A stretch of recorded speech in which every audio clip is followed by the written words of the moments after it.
If you watched tonight's Thursday night football game, Commanders versus Packers, you saw it.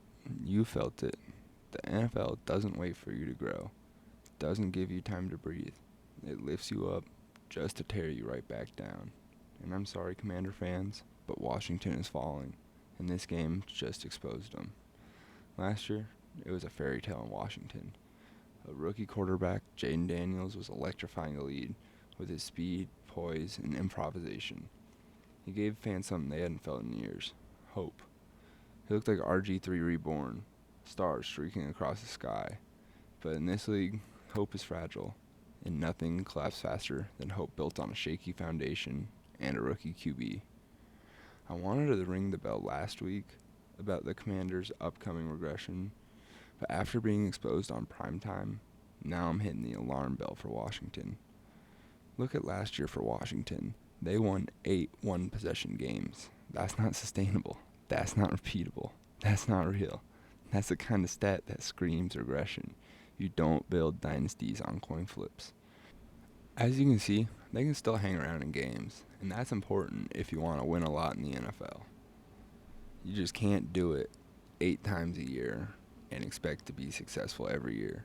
You can't count on a Hail Mary against the Bears to bail you out every single year. And now, the league has had a full offseason to study Daniels, dissect his tendencies, to scheme against his strengths. He won't be catching defenses off guard anymore. Those long runs, they're turning into little scrambles. These defenders are just not getting fooled anymore. Look at what the Packers did against him. They held him to 200 yards passing on 24 completions with 42 attempts, 17 yards rushing on 7 attempts. They figure out how to stop Daniels from changing a game. And just like tonight, he's going to be running for his life behind an offensive line like that for the rest of the year. Despite off-season additions like Laremy Tunsil and rookie Josh Connerly Jr., they still show cracks against elite pass rushers like Micah Parsons. The line couldn't open up any holes for their running game against Green Bay all night. Also, under pressure, Daniels did not look like himself. Only in a clean pocket could he make a good throw. I do think that he will be above average in the league for a few years, but I don't think he'll ever be a game changer or generational talent. He reminds me a lot of Kyler Murray, an amazing fantasy QB with very average play, but can never get over the playoff hump. We also need to see him stop taking these hits. He's had the issue with that last year, and these injuries are going to catch up with him at some point and possibly ruin his career. If he doesn't stop with his aggressive running or taking all of these hits, we don't know what's going to happen. I mean, just look at this hit that he took at the start of the fourth quarter, along with a lot of other hard hits that he took from these Green Bay Packer pass rushers. And then we go on to his weapons. Terry McLaurin, he is still a wide receiver one, but he's going to be overshadowed by almost every top corner in this league. He is still yet to drop 50 yards in a game this year. Deebo Samuel is aging and inconsistent, and I just don't see him having the career renaissance in Washington that some people are expecting. Rookie Jacoby Crosby-Merritt still has promise, but he is still unproven at this point in the year. Austin Eckler is past his prime, but still has a little thread left on the tires. Outside of Zach Ertz, there's no one on this offense that truly terrifies the defense. The weapons here are just below average, and Daniels doesn't have the time to get to any of these weapons. This isn't a foundation, it's a facade. Washington didn't build a fortress around Daniels. They handed him the keys to a car with no brakes and pointed him towards the freeway. They just expect him to be a hero every week, and then when he's not a superhero, they lose. This team isn't built for a Super Bowl or playoffs. They're going to be exposed if they find a way in somehow.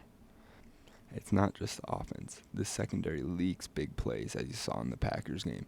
They couldn't stop any of the Packers receivers or tight ends in the secondary. In this roster, it's a strange cocktail of youth, inexperience, and aging veterans. It's thin in the wrong places and overloaded in the others. They're either very old or very young, resulting in a defense that doesn't really mesh well together.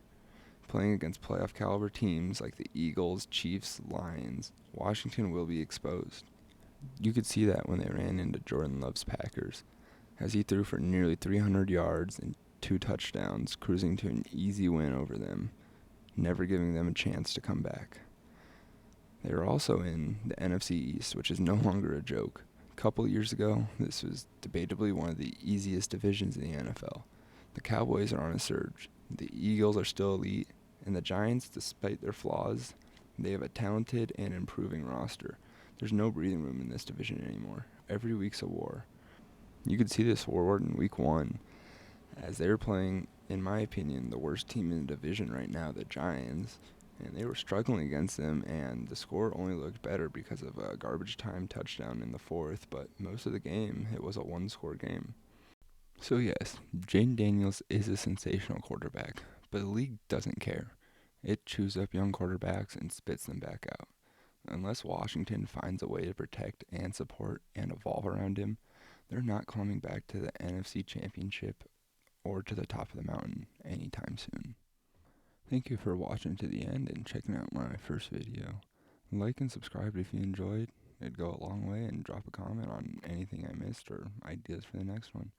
I appreciate your time and hope you come back again. Peace.